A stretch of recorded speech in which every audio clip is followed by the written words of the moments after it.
एक दिन आर माधवन के कुछ दोस्त उनके पास आकर कहते हैं, मैडी हम अच्छे इंजीनियर्स हैं, हमें अपना काम वाकई बहुत अच्छे से आता है, लेकिन प्रॉब्लम ये है हमें इंग्लिश और मराठी नहीं आती। इसीलिए जब टाटा और Seltos car companies campus selection के लिए आते हैं, हम अपनी बात उनसे कम्युनिकेट ही नहीं कर पाते और ना वो लोग सोच पाते हैं कि एक कोल्हापुरी लड़का जिसने टेराकोटा पैंट शर्ट और चप्पल पहनी हुई है वो अच्छे इंजीनियर्स हो सकते हैं। हम क्या करें?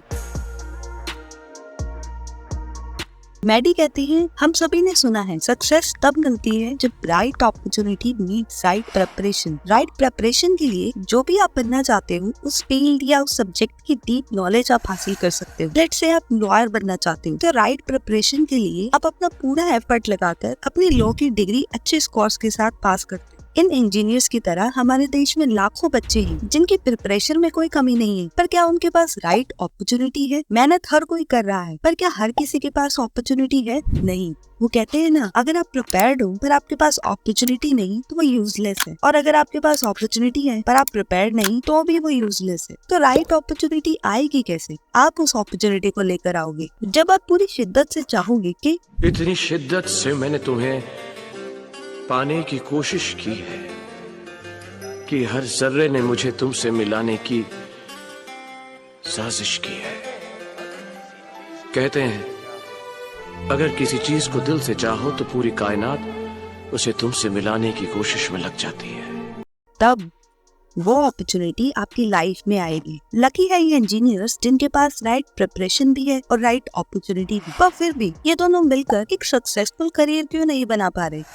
मैडी कहते हैं, वो पॉइंट जहाँ ये दोनों मिलते हैं वो सिनर्जी तब होती है जब आपके अंदर सिचुएशनल अवेयरनेस होती है। सिचुएशनल अवेयरनेस क्या है? सिचुएशनल अवेयरनेस को समझाने के लिए मैडी आर्मी का रेफरेंस देते हैं। जो लोग किसी तरह से आर्मी से जुड़े हुए हैं वो इस बात को समझ पाएंगे कि आर्मी में कहा जाता है आपके आसपास आपकी सराउंडिंग में हर वक्त क्या हो रहा है उसके लिए आपको कम्प्लीटली अवेयर होना चाहिए। इसे सिचुएशनल अवेयरनेस कहते हैं। अगर कोई ऑफिसर ग्राउंड के दूसरे कोने से गुजर रहा है तो आपको रुककर उन्हें सैल्यूट और राम राम या जो भी यूनिट की कॉलिंग होगी वो करना होगा। अगर आप ऐसा करने में चूक जाते हो तो वो ऑफिसर आपके हाथ में एक ईंट देंगे जिससे आपको अपनी शेव करनी होगी। ऐसा इसलिए किया जाता है ताकि आपको पता रहे दुश्मन या कोई भी खतरा कब आपके सबसे ज्यादा नजदीक है। पर ये सिर्फ आर्मी तक सीमित नहीं, हम सभी को भी सिचुएशनल अवेयरनेस बचपन में सिखाई जाती है in the form of good manners. जब आप अपने टीचर्स एल्डर्स को good morning, good afternoon, Ram Ram, नमस्ते विश करते हो, जब आप अपने टीचर्स को बहुत सारी बुक्स उठाए आता देख रहे हो, आप अवेयर हो कि उनको हेल्प की जरूरत होगी और आप जाते हो उनकी हेल्प करने के लिए। गुड मैनर्स का मतलब सिर्फ पोलाइट होना नहीं है, पर आपको पता होना चाहिए आपको सामने वाले को कब विश करना है, किसी को हेल्प की जरूरत है, आपको उस जगह से जाने की जरूरत है, किसी सिचुएशन या वर्ड को आपको अवॉइड करना है। इसीलिए पेरेंट्स को अपने बच्चों को गुड मैनर्स सिखाने के लिए इंसिस्ट किया जाता है। मैडी कहती हैं, अगर मैं दिल से बोलूं तो मैं शायद मेरी लाइफ में मुझे मिली कुछ अपॉर्चुनिटी के लायक नहीं था, लेकिन जब वो अपॉर्चुनिटीज मेरी लाइफ में आई उन्हें पकड़ने के लिए मैंने अपनी पूरी ताकत लगा दी। आप जानते हैं मैं ऐसा क्यों कर पाया? क्योंकि मैं एक वेल मैनर्ड इंसान था। जिस तरह से आप चलते हो, आप बात करते हो, जिन वर्ड्स का आप यूज करते हो, बहुत आम बात है अपने फ्रेंड्स के साथ नॉर्मल लैंग्वेज का यूज करना, लेकिन मैक्सिमम लोगों के पास अपनी वोकैबुलरी तक नहीं, ये तो चलना। इसीलिए जब मैडी के दोस्त उनके पास अपनी प्रॉब्लम बताते हैं तो मैडी उन्हें कहते हैं, ये आप लोगों की गलती है, फॉल्ट लाइज विद यू। आपको खुद अपनी प्रॉब्लम्स को आइडेंटिफाई करके उनको सॉल्व करना होगा। It's your responsibility. कोई आपके पास आकर नहीं कहेगा कि शायद आप अच्छे इंजीनियर्स हो सकते हैं। चलो मैं आपको चांस देता हूँ, आपको पहली बार में नोटिस होना होगा। मेक इट और ब्रेक इट।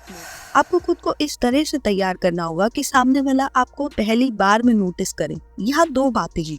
पहली, आपको पता होना चाहिए कौन सा प्रोफेशन आपके लिए बना है। अगर आपने ग्रेजुएशन में जो फील्ड चूज की थी उसमें अच्छा इंप्रेशन नहीं बना पा रहे, कुछ सिग्निफिकेंट अचीव नहीं कर पा रहे, जल्दी से जल्दी उसे चेंज कर लो। ऐसा नहीं है कि अगर आप इस फील्ड में कुछ नहीं कर पाए तो पूरी लाइफ में कुछ नहीं कर पाएंगे। जरूरी नहीं है कि जो फील्ड आपने अपनी ग्रेजुएशन में चुनी है वही आपके लाइफ लॉन्ग प्रोफेशन बना रहे, लेकिन एटलीस्ट अपना बेस्ट ट्राई करो। क्या पता यही वो प्रोफेशन जो आप सच में परस्यू करना चाहो और उसमें एक्सेल करो, क्योंकि यही एक लौता तरीका है जिससे आप उस प्रोफेशन में सरवाइव कर पाओगे। हाँ, अगर आप एवरेज लाइफ जीना चाहते हो तो ऐसा करने की कोई जरूरत नहीं, ये आप पर डिपेंड करता है। पर अगर आप अपने काम को लेकर पैशनेट हो, अपनी लाइफ में कुछ सिग्निफिकेंट अचीव करना चाहते हो, देन माय फ्रेंड, आपको अपने करियर में एक्सेल करना ही होगा। आपको अपने काम में 100% इन्वॉल्व होना ही होगा कि आपको सोते जागते खाते सांस लेते हर वक्त अपना काम आपके ध्यान में रहे। जैसा मैडी ने अपने एक्टिंग को लेकर किया, जैसे ही उनको फ्री टाइम मिलता वो तुरंत यूट्यूब पर सर्च करते what are the different methods of acting, और वह ये सब कुछ पैशन के साथ करते थे, ना कि कोई टास्क समझकर। मैडी कहते हैं अगर आप ऐसा अपने प्रोफेशन के साथ नहीं कर रहे, इस बात में कोई शक नहीं कि आप एक सेकेंडरी प्रोफेशन में हैं, जिसे भगवान ने आपके लिए नहीं बनाया, जिसमें आप ग्लोरी हासिल कर सके।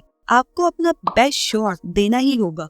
क्योंकि मैडी को उनकी लाइफ में चांस मिला था बहुत सारे इंटरव्यूज और ग्रुप डिस्कशन का पार्ट बनने का। मैडी ने अपने कोल्हापुर के इंजीनियर दोस्तों से कहा, चलो देखते हैं हम इस प्रॉब्लम को कैसे सॉल्व कर सकते हैं। अगले 3 दिन तक सभी दोस्त सुबह 5 बजे मैडी के घर आते। वो सभी लोग मैडी के टेरेस पर जाकर खुद को इंटरव्यू में कैसे प्रेजेंट करना है सीखते। मैडी ने बिल्कुल बेसिक चीजों से शुरुआत की, जैसे हाथ कैसे मिलाते हैं, लोगों की आंखों में देखकर बात कैसे करते हैं, खुद को इंट्रोड्यूस कैसे करते हैं, किसी लड़की से कैसे हाथ मिलाते हैं वर्सेस किसी लड़की के, प्रॉपर्ली ड्रेस कैसे होते हैं, फोन पर कैसे बात करते हैं, डाइनिंग एटिकेट्स एक्सेट्रा। अब कई लोगों को लग सकता है मुझे इन सब की क्या जरूरत है, मुझे तो पापा का बिजनेस संभालना, लेकिन आप नहीं जानते यही छोटी छोटी प्रिपरेशन कब आपको आपकी लाइफ में क्वांटम लीप दिला सकती है। Good manners, communication skills, public speaking, ये सभी बेसिक चीजें हैं, आपको आनी ही चाहिए। अगर आप ऐसा नहीं करते दोस्तों, 100% श्योर हो जाइए कि आप एक एवरेज लाइफ जीने वाले हैं। आपकी एक एवरेज जॉब होगी, नथिंग सिग्निफिकेंट। लेकिन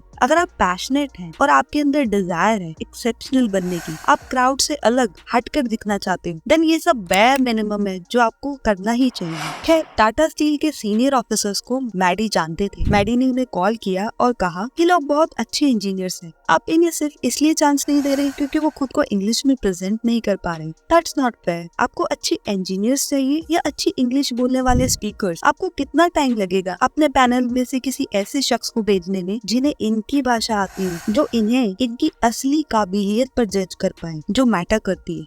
वो मान गए और उन्होंने अपने दूसरे पैनल मेंबर्स को इंटरव्यू लेने के लिए भेजा। और कोल्हापुर की हिस्ट्री में पहली बार 5 लोगों को टाटा स्टील और सेल्टो कार जैसी बड़ी कंपनीज में जॉब मिली। जॉब मिलने के बाद उन इंजीनियर्स ने कहा, हमारी इंजीनियरिंग के 4 साल एक तरफ और मैडी के साथ 3 दिन ट्रेनिंग के एक तरफ, इन दोनों ने मिलकर हमें सक्सेसफुल बना दिया। आपको ये पता होना चाहिए आपकी लाइफ की किसी भी स्टेज पर ऐसी कोई चीज नहीं जो इम्पॉसिबल हो, फिर चाहे आपका बैकग्राउंड कैसा भी हो। मैडी कहती है, मैंने उन्हें कोई एक्स्ट्राऑर्डिनरी चीज नहीं सिखाई, वो सभी सिंपल चीजें थी, बस इस दुनिया में रहने का तरीका, नॉर्म ऑफ द वर्ल्ड। इस तरह से प्रिपेयर होने से आप अपनी सक्सेस के थ्रेशोल्ड को क्रॉस कर सकते हो और खुद की और इस नेशन के लिए ग्लोरी हासिल कर सकते हो। ये एक इम्पोर्टेंट इन्फॉर्मेशन, ये रियलिटी है जो मैडी ने हाईलाइट की, और मुझे ऐसा लगा कि आप सभी तक ये बात जरूर पहुंचनी चाहिए, क्योंकि हमारे देश में लाखों ऐसे बच्चे हैं जिन्होंने अकेडमिकली तो बहुत अच्छा परफॉर्म किया, पर फिर भी अपनी लाइफ में वो सक्सेस हासिल नहीं कर पाए जिसे वो डिजर्व करते हैं, जो उनकी लाइफ और उनकी सराउंडिंग को कम्प्लीटली चेंज कर दे।